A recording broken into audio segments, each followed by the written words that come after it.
Hey y'all, hey, Tasha checking in with another video, and this is going to be none other than my updates on the Diddy trial. Yes, we are back with this trial. I have missed y'all so much. I have not been out in a couple of days because life has been lifing, has been busy, but I am back to give you all the sauce of this trial. Okay, so if it's your first time joining me, welcome to the family. This is Tasha checking in with a Diddy trial update. Okay, so go ahead and like this video, comment in the comment section with how you think the trial is going so far, and most importantly, subscribe to the Redefine Me channel. We have a good time over here. Okay, so let me fix, hold on, y'all. Let me fix my tripod really quickly and get positioned. Okay. So this trial, y'all, is really a lot going on, And for a person who's covering it, I didn't realize the magnitude of notes and things that I would have to be taking and how much I would have to watch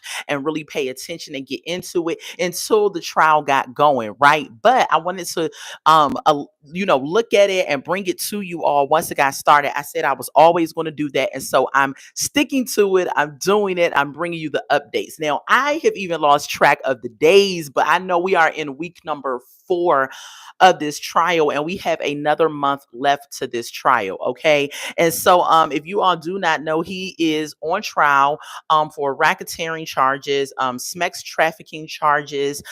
He also is they're trying to charge him in a RICO case, I guess. And so he got a lot going on. He really, really do got a lot going on. But we're going to get into these updates because it is some stuff that's been going on lately. And some of the time when I think about some of the things that's happening within the courtroom, I'm like, are they putting on to try to make like it more exciting, or is this stuff really happening? Okay, but let's get into it. Okay, so opening up day number 15, it was an outburst in the court. Okay.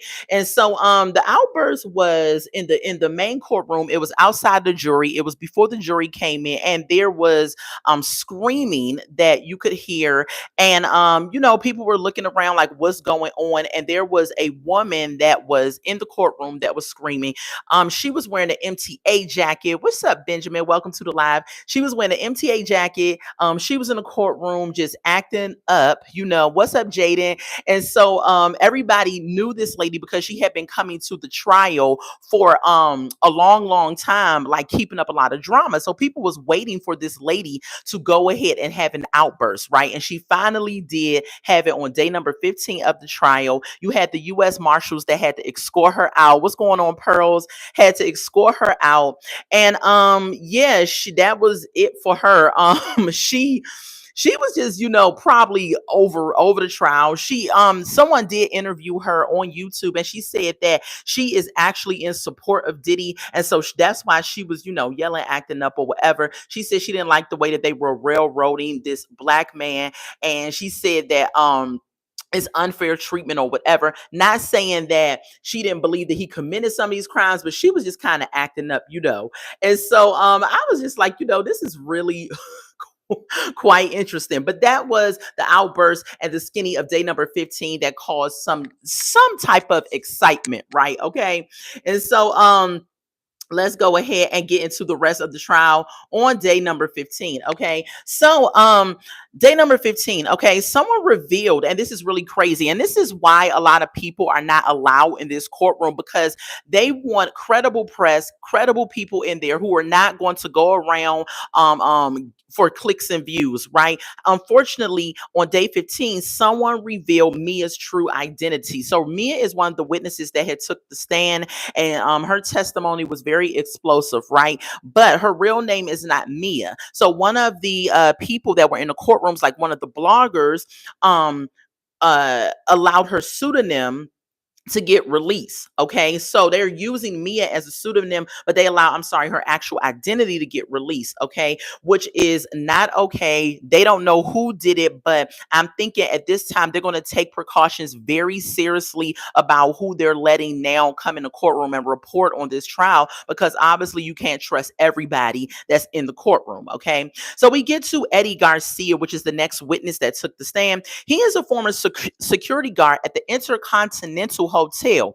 That is the hotel where the 2016 abuse happened that we all saw on CNN, where Diddy had kicked Cassie while she was on the floor and was dragging her back and all this other stuff, right? Okay, we remember that video, okay? So he's a security guard that was there. Now, before he took the stand, he wanted to invoke his Fifth Amendment right and he wanted immunity. So I don't know. When I first heard it, I said, oh my God, what does he know? What did he do where he wants immunity, right? But he was granted the immunity, okay? At the time when this happened, the abuse with Cassie, he was 23 years old, okay, and he was working at the Intercontinental Hotel. They show him an employee sign-in sheet. He verified that sign-in sheet. His work shift was supposed to be from 2 p.m. until 10 p.m. But that particular day that the abuse happened with Cassie at the hotel, he didn't get off till 1:30 a.m. Okay. After that abuse happened, Diddy was trying to buy the tape from the hotel, right? Christina Korn, which we know as KK in this case, she actually reached out to Eddie. And Eddie was said he was trying to figure out how KK got his phone number. However, she got the phone number. She reached out to him, right? Diddy came and said he's trying to buy this tape. At first, it was $50,000 he was trying to buy this tape for, but he doubled it. So KK said $50,000, but Diddy went ahead and added an extra 50 on top of that in order to buy the tape from the hotel. So he ended up giving the tape, y'all, 100. I'm sorry, ended up giving the hotel 100K. Now, this is where I was just like, I knew this happened, right? So he gave the hotel 100K and they ended up dividing the money. Now, this is the testimony of Eddie Garcia, a security guard at the Intercontinental Hotel in New York, right? So they divided the 100K. What's going on? Welcome to the live. All of y'all is coming in. They divided the money. This is who got the money. This is how much they got. So 50K went to the director of security. His name is Bill. 20K went to a guy named Henry, who was also in security, and 30K went to Eddie, the guy who was testifying. Okay, so they divvied up the money. With divvying up the money, they had to sign an NDA. They had to sign an NDA saying that they are giving away the one and only copy of the video, and that they would not discuss the said video. So all of them signed it, they agreed to it and everything. So Eddie tells us that he thought that the copy that he gave to Diddy was the only copy. However, when he saw the tape on CNN, he was like, oh my God, that wasn't the only copy, right? And so with the money being exchanged due to this NDA and due to his testimony, you bring in bribery charges. Okay, this speaks to that charge under racketeering, which is bribery. Okay, so he got the immunity deal, and I'm thinking he got that immunity deal because he knew that he had taken said money from Diddy to basically give him the only tape and cover this whole situation up. Okay, so with the cross-examination, they got on there to talk to Eddie. Okay, they asked him, did he go to law enforcement? He let us know that he did not go to law enforcement, but he did go to federal agents. And I'm just kind of like, isn't that law enforcement though? So he said he didn't go to police or the LAPD, but he did go to law enforcement. Okay, so that was the skinny on day number 15 with the security tape. That security tape, y'all, I'm telling y'all, I always said this. I said they got paid off, because how in the world do you hold on to this tape for so many years? 2016 is when it happened, and the tape got released in what, 2024? And all of a sudden this tape comes out, and I firmly believe, and we're going to get back to this tape. This tape is going to come back up in days 16 and 17, okay, that I'm about to report on. But I firmly always believe that there was more copies of that. You, in the generation we live in, when people break their phones out to record any and everything, you can't make me believe that that was the only copy. And so that wasn't the only copy, but Eddie testified that he thought that was the only copy. So let's move on to days number 16 and 17. It may even be 18, y'all. I don't know. This trial is going along really quickly, and it's going along day by day, and I'm losing track of the days myself, but I'm giving y'all the updates. Okay. What's up, Ariana? How are you? So, okay, this is the update on the next set of days for the Diddy case. Okay, so the day started with a discussion about D-Rock. Now, this is day number 16. Y'all know D-Rock is one of Diddy's bodyguards. Okay, now about D-Rock, the messages were exchanged between D-Rock and Diddy, okay, on March 2024. The feds retrieved a cell phone from Diddy's Miami house, and they're alluding to the fact that it is Diddy's phone, okay. We're talking about updates on the Diddy case here. I'm over 21. Okay. So let me get back to it. Diddy text D Rock and said, "Have you hit my shorty up? What's going on with her? I thought you were coming to the concert." And these are all between him and D Rock. Okay. He says, "I want to see Cass. How does her eye look? Does she have ice on the eye?" So these text messages between him and D Rock was alluding to the fact that some type of abuse happened against Cassie, and Diddy was checking on the fact if she had the ice and if her eye looked good and all that other stuff. Okay.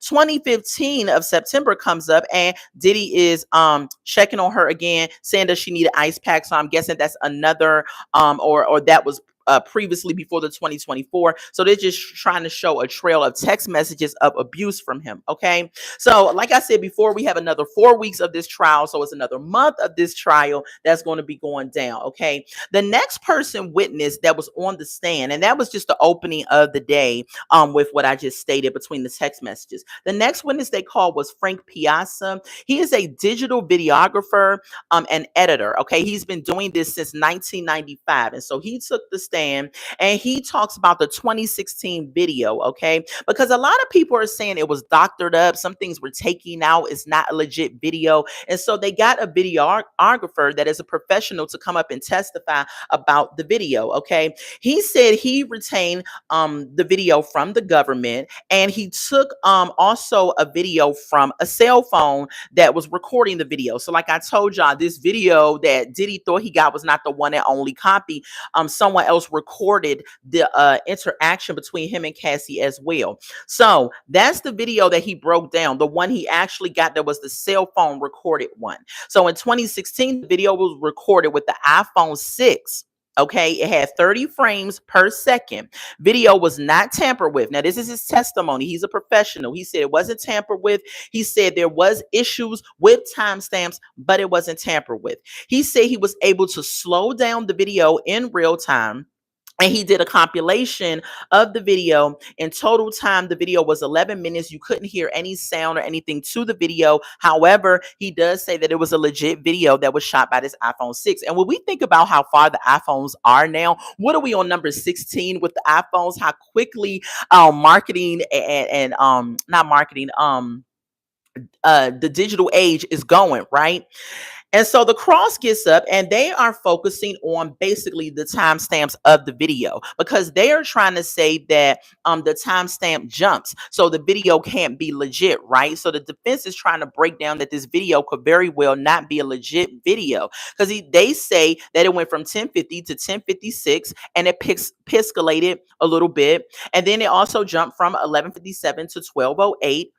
It says that in the video, when it does that timestamp jumping, Diddy is holding her bags. Then the next minute, she's on the ground. And so the videographer, Frank Piazza, he said that it was an accurate depiction of this video. However, it jumps sometimes due to Wi-Fi and different things like that. But the depiction of everything that happened was accurate. This prosecution, with bringing up Frank on the stand, was trying to prove that it was a force, that he was forcing Cassie into doing the freak offs in multiple places by abusing her and by really having like rule over her, right? And the defense was trying to say to Frank is that breaking down Frank's credibility with the timestamps and everything, saying that their relationship was just toxic and abusive, unfortunately, but it was just one of those toxic relationships. Okay. Frank also said that he had to review some of these Smex tapes. He reviewed 10 of them, and from 2012 to 2018 and beyond. Okay. And he said his job was to extract the sound that from the videos, but that particular sound didn't play for the jury. So I don't even know why they allow him to break down the tapes if they wasn't going to play the sound for the jury, because they're the ones that need the evidence to make a decision. So Frank got off the stand, and we get on the stand Brianna Bangalow. I'm probably saying her name right, but they refer to her as Bana. So we're just going to keep calling her Bana, okay? She was a close friend of Cassie. She accused Diddy of violently assaulting her. Now, this particular testimony is going to be a little sketchy with Bana, and the defense did a good job on really just breaking down her credibility, and y'all going to see why in a minute, okay? she goes into her background is she filed a lawsuit actually on Diddy as well as Cassie. Okay, she says that Diddy held her over the balcony of Cassie's apartment, which was on the 17th floor. Okay. She said that her and Cassie, and that's what the lawsuit was about. It was a civil lawsuit. She said that her and Cassie would do drugs together. She said that she seen Diddy throw a knife at Cassie. She also says in 2016 at Cassie's apartment, this is the incident that she's referring to, that Diddy held her over a balcony. So here's the story time of this that she's given us. Bonna says that she was sleeping. Now, Bonna is a lesbian woman. She said she was sleeping. She said, I guess her girlfriend was there with her or what have you. Okay. She said Diddy came to the door banging on the door. So once he came to the door banging on the door, she hid her girlfriend, I guess, in the bathroom, and she went on the balcony to light a blunt, which was probably weed in it. And she set out there to act like she was chilling and like she was just vibing, right? So when he gets into the apartment, he goes to the balcony and to, hang her over the balcony and do all of that. She says that she is 5'1", 100 pounds to 115 pounds at the time. So she said Diddy comes out on the balcony, he picks her up by her waist, dangles her over the balcony, and he's yelling at her saying, you know what the F you did and everything. And he's holding her up over there. She says to this day she's confused about what he was talking about. When he got really mad, he took her from the balcony and just threw her into the furniture. Okay. She says that Diddy left when he found out that Bonna's girlfriend was in the bathroom. Okay. She said that she ended up having bruises on her back and on her legs, so much so that the leg had like a hole in the bruise or something. It was a really graphic viewing of her bruises. She said she went to a chiropractor, and the chiropractor asked her, how in the world did you get these bruises on your back with the chiropractor? She said she did not reveal that Diddy had did this to her because, like everyone says, I'm scared of him. I didn't want to say anything, things of that nature. Okay. And so she got patched up with the back, and she needed a neck brace. She got patched up with her leg and had bandages and everything. She also says that Diddy threatened her life. She says she was on a photo shoot one day with her friend, Bad Boy, no point intended to Diddy's label, but this is Bad Boy, Badboi, is her friend. And they was at this photo shoot, and this is when Diddy told her that he is the devil and that he would kill her. Okay. She said that she might have been on drugs and everything when she was bruised up and threatened, and so some of her story might change or might leave out some things because she was very high a lot of the times. Okay, which I don't know why she revealed that on the stand, because the defense could use that and have a field day with it and run with it, and that's exactly what they did, and we're going to see that in just a moment. Okay. She says that she was going to plead the fifth and get an immunity deal. She was going to plead the fifth at first, but instead she got an immunity deal for her testimony. So she ended up testifying, and the only reason she testified the way that she did was because she got an immunity deal. But in my mind, I'm thinking, did you even have a choice? Because if you are summoned to come to court, you have to testify whether you get an immunity deal or not. But I'm guessing that she got an immunity deal. Also, Eddie Garcia got an immunity deal as well. So they're just handing out immunity deals. Okay. So, she lets us know that there were times when Diddy gave her drugs, oxy, cocaine, ecstasy, all this other stuff, etc. Okay. She said that her and Cassie both tried to stop drugs, but it wasn't successful. And she lets the jury know that she is sober today. Okay. She said she filed a lawsuit, like I told y'all before, it was a civil lawsuit. She told Cassie that, hey girl, you got some of the information wrong in the lawsuit that you filed. So I guess she went ahead and filed her own lawsuit. She got a lawyer in January of 2024. In June 2024, though, she had a different lawyer, but her first lawyer is somebody we all know, Tyrone Blackburn. Okay, was the first lawyer. However, she ended up. And Tyrone Blackburn, as y'all know, he represented Little Rod. Little Rod was a producer that claimed that Diddy had sexually assaulted him, and Tyrone represented him, right? But Bonna ended up firing the first lawyer, Tyrone Blackburn, because he left out a lot of information in the paperwork that was supposed to be filed for the lawsuit, okay? So she said she wanted to file this lawsuit so that she could seek justice for what had happened to her. So the cross came up. They cross-examined her. They asked her about the criminal case. She says yes, she's seeing a Diddy case everywhere. They were trying to point out that Diddy's threat on the balcony, the Diddy's threat and the balcony incident was the same incident, not two separate ones that she's trying to allude to. They also said that Tyrone Blackburn is the one that kind of wrote her letter up, kind of put words in her mouth, kind of made it look a little worse and everything. The defense said that hold on, y'all, I'm sorry. The defense said that isn't it true that you were using Cassie, that you could not afford the drugs outside of Cassie? And she was like, yeah, she was being honest about some of the things, but they started to really dig into her and break her down. Okay. She said three different stories, right, to the court, and she gave three different answers. And she said it's possibly because those stories, when she was telling them, maybe she was on drugs or what have you. When they kept asking her a lot of the questions about the things that she had testified against when the prosecution was up, she kept saying a lot of, I don't know. I don't know. I don't know. Okay. The civil complaint, they asked, didn't you say in the civil complaint that Diddy assaulted you? She said that Diddy groped her breast so hard that he had left bruises. And then she also replied to that and said, I don't know, right? They asked her also, didn't you meet with the government recently to go over your testimony and things that had happened to you? She also said again, I don't know. So a lot of these I don't knows really, really made her testimony bad. And the defense really dug into her because the defense was trying to say, like, if you can't remember when you just met with the government recently, how in the world are we supposed to believe your statement about anything that you testified against today in court? Because you keep saying, I don't know. Do you know or do you not know? Right.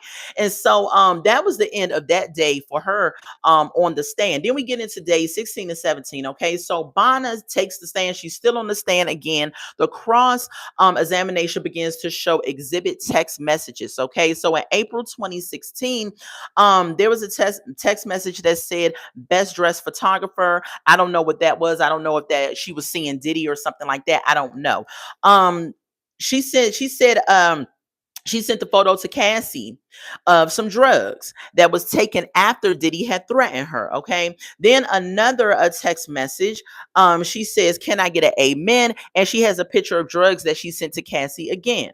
So the defense is saying to her, like, if Diddy threatened you, if he was such this bad person, why were you still in contact with Cassie, who was his girlfriend at the time? Right. And she didn't have an answer for that. Again, the I don't knows. Her code name should have been the I don't know lady. Okay. So they lead over into October 2016. Okay, the text is between Bonna, Cassie, and Deontay. Y'all remember Deontay was the stylist that testified maybe last week sometime. And so they were in a three-way conversation. Bonna says, hey, let's go over to Cassie's house for drinks and drugs and things like that. Deontay said he was just about to hit her up. And the defense is saying, why would you want to return back to the said location where he assaulted you physically and then dangled you over a balcony, right? She says that that was her friend and all of that. Again, not really giving a very coherent answer. Okay. Hold on, y'all. So the defense also says that Diddy did tell her that she wanted her to stop doing drugs with Cassie. Okay. And unfortunately they didn't. They kept doing their thing. Diddy sent a message saying to Bonna, saying that when you're friends with somebody, you don't let friends, F up if they're really on drugs and out of pocket and stuff. It's almost like he was trying to give her some type of moral conversation. It's like the audacity and the nerve of you trying to give somebody moral tactics, Diddy. Okay. So January 2024, we fast forward to that.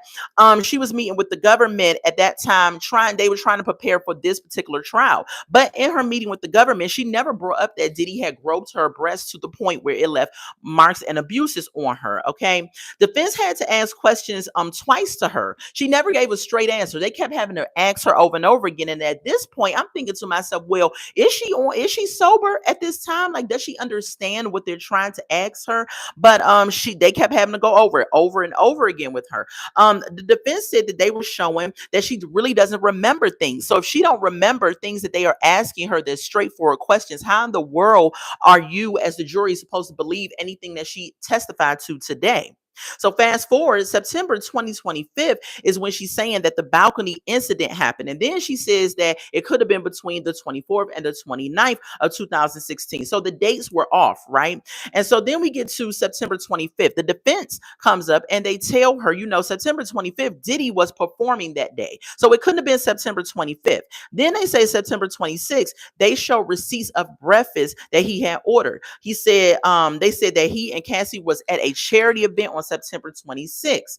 Okay. They also asked her, how can one person be at two places at one time? And so they were breaking down, y'all, her testimony question by question and doing a good job of it. Because of course, if Diddy was somewhere, if you said that this incident happened on September 25th, but he was performing somewhere, how in the world could the incident happen? If he was a different place from you, how could it happen, right? So on September 26th is when she actually claimed the incident happened. But again, like I said, the defense brought out breakfast receipts and said that he was not even in New York at that time. Hold on. No, he was in New York at that time, not LA. And that's where Cassie's apartment was at. So it couldn't have been that day. The defense brought up the injuries and the leg and everything. And that picture of the leg was taken at 9:45 a.m. At this time, Diddy is in the courtroom and he's nodding. Okay. He is nodding. He is nodding and everything because he's nodding at the fact that they brought up that he was on tour. Okay. The defense said, that she's lying. You cannot believe what she's saying because she has discredited herself by not understanding the time frame and the dates and things of that nature. Okay. Then the prosecution got back up for a redirect and they asked, do you have any doubt that this incident has happened? She said, no, I don't have any doubt. She said it actually happened. I'm just not clear on the dates. Okay. When Bonner leaves the stand, they put up an exhibit between Cassie and KK. Now, the prosecution kind of redeemed her testimony just a little bit at this point because when she was leaving the stand, they put up an exhibit of a text message between Cassie and KK, which is Christina Korm, who was Diddy's assistant at the time. And Cassie in the text message stated that Diddy just busted my house. He just hung Bonner off of a balcony and threw her and everything like that. And that text message was sent on September 30th. So I believe that Bonner, it happened, but she just had the dates confused, right? And I don't blame her because I can't remember all dates sometimes, right? I just really can't remember, but I do remember events, but I cannot remember dates sometimes. And so because of that kind of redeemed her a little bit, right? So the incident, might have happened, but she just did not know the date. Okay. So Diddy was in his seat nodding and looking at the jury from time to time. And the judge did not like that, y'all. Okay. And so this is what the judge said to Diddy when he is over there nodding. All right. The judge stated to Mr. Affilio, which is and I'm probably saying his name wrong, which is Diddy's lawyer. He said your client was looking at the jurors and nodding vigorously. Now, if we're saying vigorously, that would mean like this. So was he nodding his head vigorously like that? Because if I kept doing that, I would get a headache. Okay.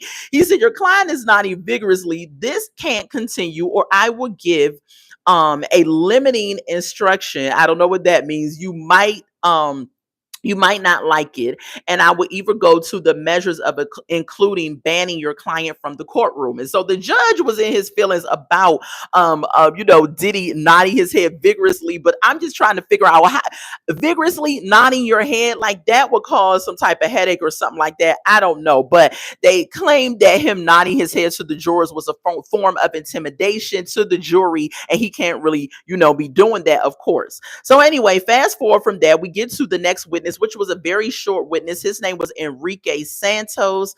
He is also, he is also someone that can break into phones, break down phones. They told us what his title was. He was able to research Cassie's phone, but I can't remember exactly what his title was. And so he goes on and lets us know that he recovered a text message about Cowboys to Angels. It was a message that stated on February 14th. It just said, hey. And he said he can see that the message was created and it was modified. And so that was all that he testified with the prosecution. When the cross got up, they asked him, weren't there many messages that was deleted? And he said, yes. And he said, how were you able to retrieve these messages? Now, this is something for everybody, right? Not just for this trial, because I did not know this. When you delete a message, it is still in your phone, right? It goes to what's called the operating data or data. And so you can still be able, if the proper person got your phone, they could still be able to retrieve deleted messages. And so be very careful about what y'all sending, because apparently when you delete it, it don't go off your phone. It may go off your phone from who you trying to hide it from, but it don't go off your phone completely, right? And so that was the end of his witness being on the stand of Enrique Santos. He was a short witness. The next one is Jane. Now, Jane is the one that is they're claiming that is the second most important witness in this trial, and she is the one that was closest to Diddy at this point in time, as far as the year. Okay, and so they could not give us any of her physical appearance, anything like that. Her name Jane is a synonym. I'm sorry, a pseudonym, and that's not even her real name. So we were under very strict orders not to reveal how she looked or anything like that. Okay, and so we didn't get that. She says that she grew up in California and she started a relationship with Diddy, y'all, as the most recent, from 2021 to 2024. Okay, and she said the relationship only ended when Diddy was arrested. Okay, she says she would call him. Now this was wild. Check this out, right? She would call him Ernie because he would call her Bert. So Bert and Ernie, like from Sesame Street, that was their pet names for each other. I said Bert and Ernie. I said, wow, that is not a very attractive, sexy, cold name or pet name for anybody, right? So in 2020, she said she was drawn to him. He was sweet. She said they started to say they loved each other very quickly into their relationship. She said that Diddy had given her a lot of money. Their first date lasted for 5 days. Could you imagine going on a date with somebody and it lasts for 5 days? Like, that is just kind of ridiculous, right? A 5-day first date. Never heard that before in my life. She told him about her child's father. He said he didn't mind about the child's father, like really landed on real sweet in the beginning. If you were to meet him and didn't know that he had a background, which I don't know how she didn't, but she probably didn't, you would think that he was this model ideal man and probably grow to love him very quickly, like she said. She said they made a lot of love in the beginning. She said that he took her to Turks and Caicos, to the Bahamas, and they had a great time there. She told him that she was a content creator and a single mom, and he would send her $10,000 just because. So, she tells him, I'm this, I'm that, and he sends her $10,000 just because. Like, here you go. That's just because. I'm just like, baby, if somebody sending me $10,000 a month just because, baby, listen.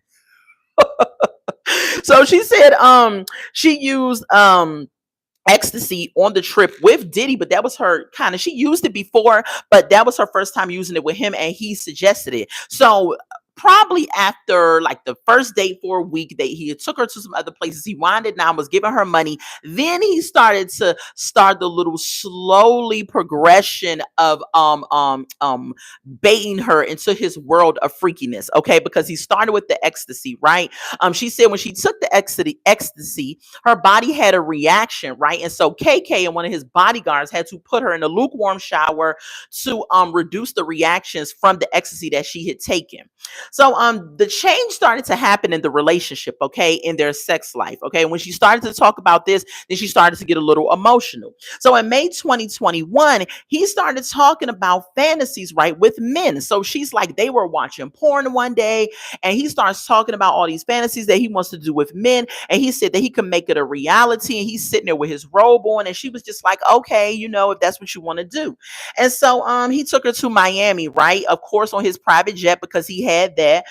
He took her to Miami. They checked into this hotel. She saw his assistant setting up the hotel, right? And so She said she felt kind of nervous at this time because she didn't know what was going to happen. Because if you're sitting there and all of a sudden these assistants are setting up baby oil and snacks and astrogliding cameras or whatever else they was doing in that hotel room, I would be looking like, well, what the heck are we about to do, right?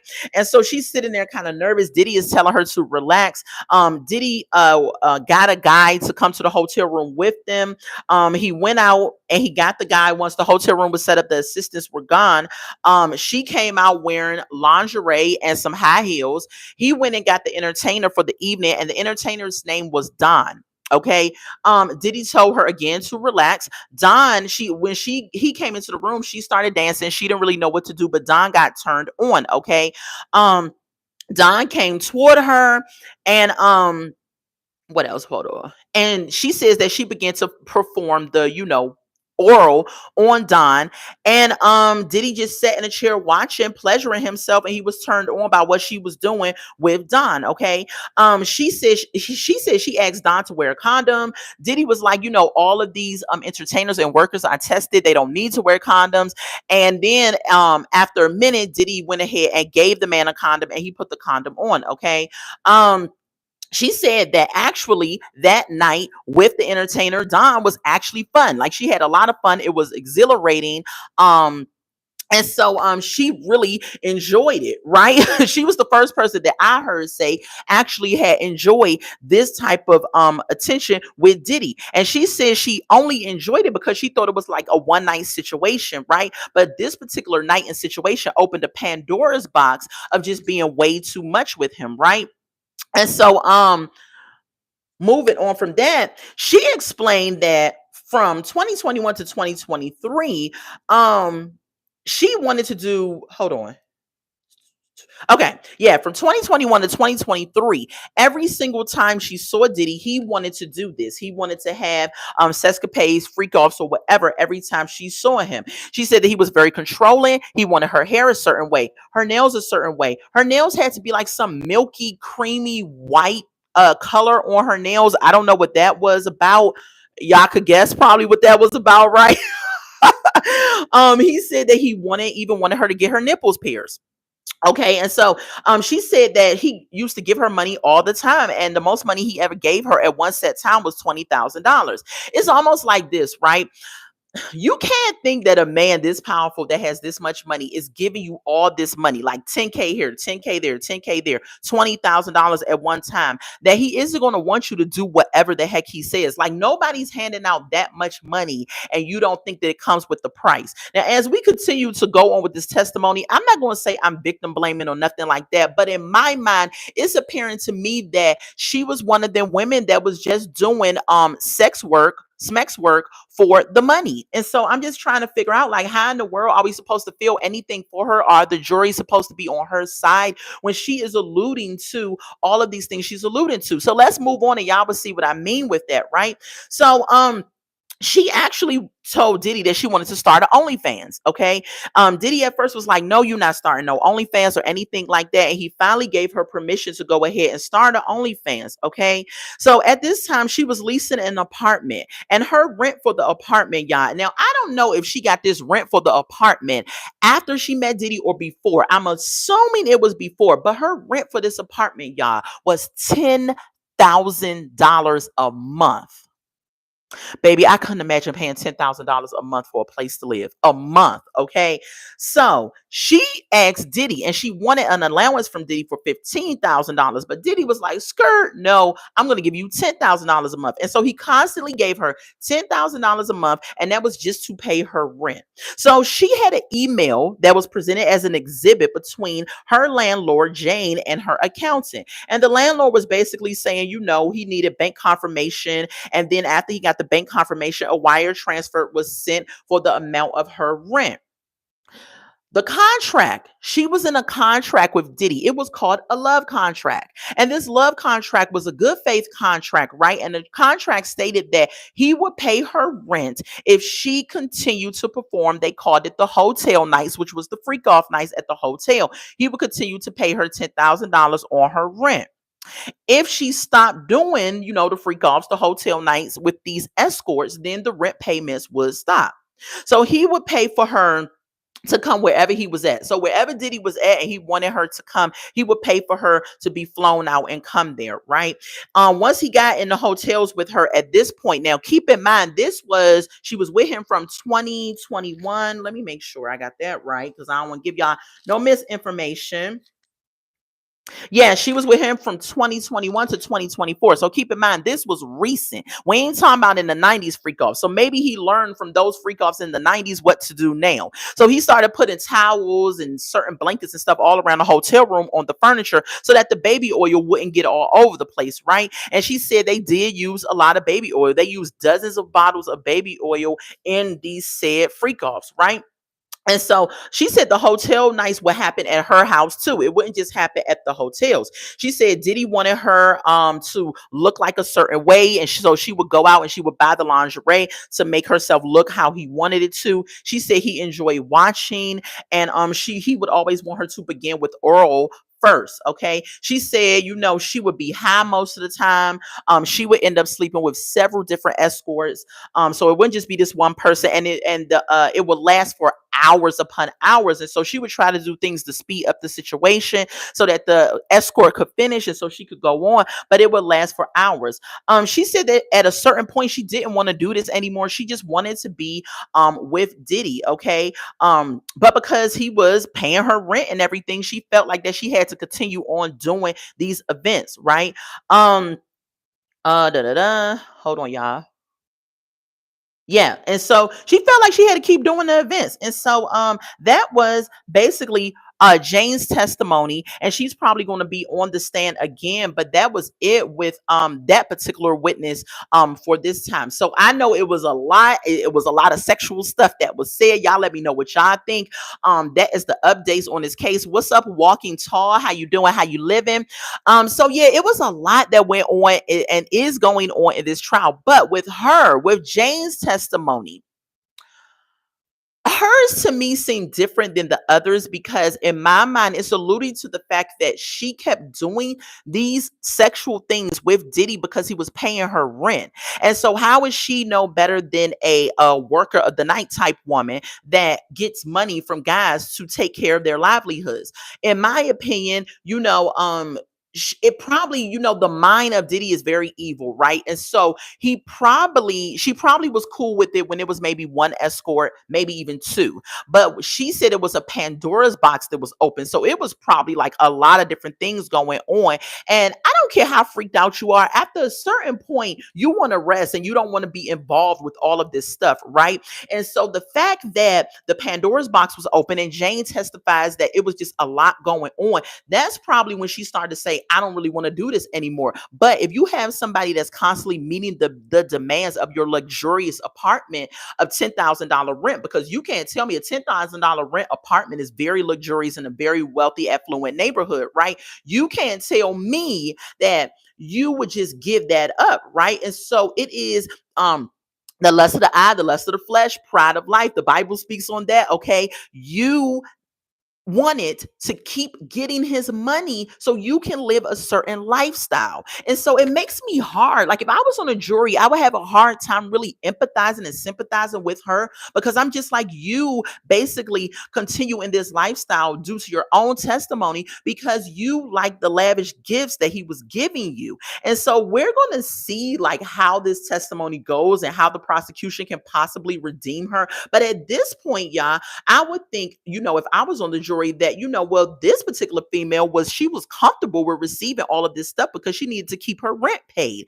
And if she was really terrified and didn't want to do these things, why would she then start an OnlyFans? She started this, and she then said in her testimony that one of her friends was making a nice piece of change on OnlyFans, and so that's why she wanted to start the OnlyFans. And so like she said before, she's a single mom. She needed the money, so of course, if you're accustomed to getting flown out to these different places places, getting all of this money, getting $10,000 a month, things like that. Of course, you want to dip into the OnlyFans pool. Of course, you want to do something to keep this wealthy, powerful individual happy so you can keep the money flow going, you know? So with her testimony, it has me kind of on the fence. Like, I don't want to victim blame anybody. I think that Diddy was just, yes, totally wrong for the way that he is performing and acting and doing this like vulgar sexual things with these people, right? And these sex workers and stuff. But at the same time, you have to look at it on the other side. If he was a regular smuggler Joe, she would not have been doing these things with him, you know? So some of these women have to take accountability and be honest and say, listen,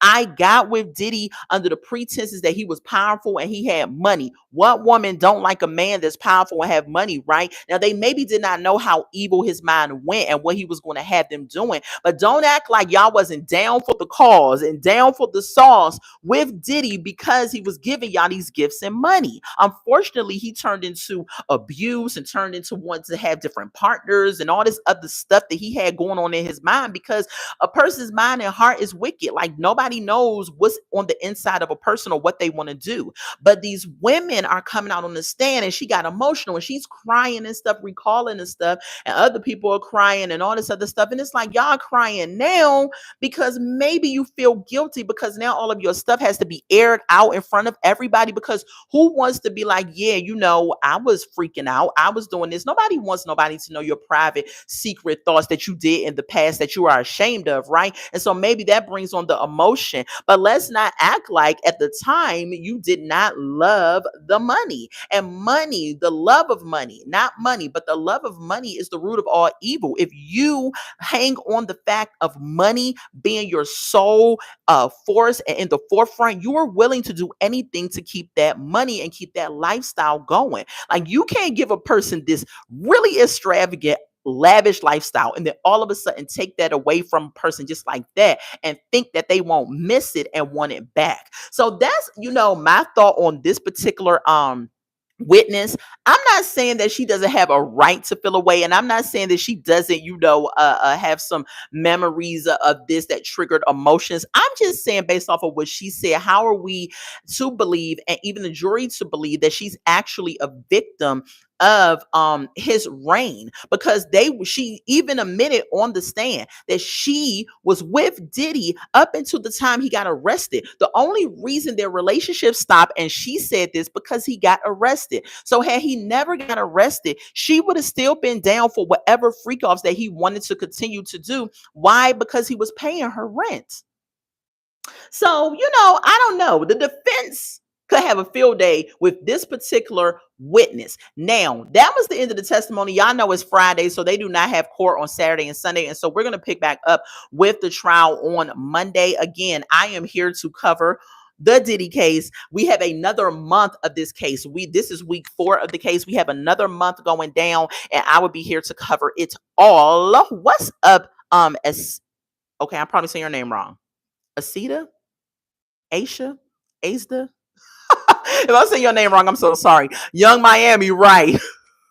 Young Miami was like, you know, Young Miami was just like, you know what? I know that he's freaked out. Shoot, I'm freaked out. Let me have the money, okay? Because I saw a video clip of Young Miami and Diddy a couple of years ago. I think it was maybe last year, and she was walking in front of him. He was with his bodyguards. They were at a mall, and she was buying up some stuff. I mean, and she was happy about it. And Diddy was walking behind her, and he was just like, this lady has burnt a hole in my card. And I'm thinking to myself, right? Some women will say, I don't have a problem doing a freak off moment with you. However, Diddy's issue was that he just didn't want it for the moment. And I think that's where the women started to feel like, now this is too much, because they were just like, okay, if he's paying me $10,000, like, just rock with me for a minute. Like, if a man is paying you $10,000, and say you're that type of woman, and you're just like, you know what, I don't mind, you know, a little fun and gun, maybe add another person to some freak off or whatever. I don't mind it. He's going to pay me like $10,000 to $20,000. Shoot, I'll do a little baby oil on some freak offs or whatever, right? So you're thinking, you do that, you get the money, you going about your way. Hey, Diddy, nice meeting you. Nice night. We had fun. I'm out. You going about your way now. Now, fast forward, he calls you and wants to do it again. And this time, he doesn't just want to do it that way. He wants to amp it up even worse than before. Like maybe add some chains and add some other people and add some drugs and add this. So that's what then ends up making it turn into a crime and making it turn into something that's really ridiculous, especially if you're a person that says, I just want to do this for the moment, get a little quick bag and then get out of it. Now he calls you back. He doubles down on the evil and starts to do even more reckless stuff, right? And now you're feeling like, I don't want to do this. So then if he says, oh no, you're going to do it because I paid you, now you're holding the person hostage. Now you're making them do something that they really don't want to do, because the first time they was with it because it was really like child's play at that point. But now when you amp it up to adult play, now is where you're like, okay, this is too much. I don't want to be involved with this. But at that point, you're so far in it, and he's telling you, no, you're going to. And who knows how intimidating he was? Who knows if he has bodyguards or something out there, whatever. I don't know. However, you can, when you play stupid games, you win stupid prizes. You can't sit up here and say, I'm going to get this bag, run this bag up on this man real quick, because you don't know what is inside here and inside here with people. So you cannot go there playing them type of games. So I don't know, man. We'll see who else they call to the stand. As of right now, do I think they're proving their case? Do I think the government is proving their case? In some things, I think they're proving their case. In other things, I don't think they're proving their case. With the SMEX trafficking, I don't really think they're proving their case right now. With the racketeering, they have two things under racketeering that I think that they have proved. Like they have proved the fact that he has done criminal activity, the breaking into Kid Cudi's house, the blowing up Kid Cudi's car, the carrying around weapons that he shouldn't have had, the illegal drugs, the flying in, SMEX workers, things like that, the kidnapping, because Christina Korm testified to him kidnapping her, the kidnapping. So a couple of things under racketeering have been proved. The SMEX trafficking, I'm not sure if they've proven anything on that. I don't feel like they have. Y'all let me know what y'all think. But definitely, if he does any time, which I think he's definitely going to do some time, do I think he's going to get life? Absolutely not. I do not think he's going to get life, because all of these people that participated with him in these acts were all adults. In my mind, from what I'm hearing, we're all consenting adults, but they did not know what they were actually up against when it came to getting involved in the SMEX. That's why you can't sit up here and get involved in some stuff when you don't know how wicked people are, right? And so I don't think he's going to get life. I already gave my prediction about it. I think he's going to get maybe 10 years. He may get out for good behavior. He may try to argue time served already, because he didn't really serve that much time, but he's been there a couple of months. I don't know, but I don't think he's going to get life. Y'all let me know what y'all think. I absolutely think he's going to get something, though, because they've proven some things already, and they still have another month of trial and testimony. So we don't even know what they're going to prove in the next month in this court case. So I'm going to keep my good ear to the streets about it, y'all. Okay. So if you haven't done so already, go ahead and like this video. Go ahead and subscribe to the Redefine Me channel. Make sure your notification button is on so you can know when I go live. I come out at least 3 times a week. This week has been a little shaky because life has been life and right. And I've had a lot going on, and I work at night, y'all. And so, sometimes on the day I got to get my rest, and then I got to research and watch and take notes on this trial and everything. Like I take notes, like this, my notes. And so, I, sometimes may not come out only 1 time a week or 2 times a week. However, if your notification button is on whenever I come out, you can definitely get me. What's up, Miss G? I really wish you wouldn't sit with that microphone like that. It will catch, huh? It will catch your voice. I don't get it. That wouldn't sit with that microphone like that. It will catch your voice. I don't get it. I don't get it. But yeah, this is my new little toy, and I keep it holding it, because when I clip it on my shirt, it doesn't pick up the sound as great. When I clip it, like if I put it here, the sound doesn't sound as great. But if I put it up closer to my mouth, then it sounds better than that. Same thing was if you're looking at a show, or if you're looking at a talk show or anything like that. Nowadays they probably had their mics, mic pack on, and it's clipped and it's professional. But hey, I'm in my house. I ain't professional. I'm up in my house. Right. So like so say this. Say I do this and I take the microphone away. But when I put it back, y'all can definitely hear me, right? If I clip it down here, it doesn't sound as great. But if I put it up closer to my mouth, y'all can hear what I'm saying. So the most important thing is I want you all to have great feedback from my voice and hear exactly what I'm saying. What's up, Henry GTV? What's going on? What's going on? So y'all make sure y'all like this video. Y'all make sure y'all have subscribed to the Redefine Me channel. Family, we almost at 1,000 subscribers. I'm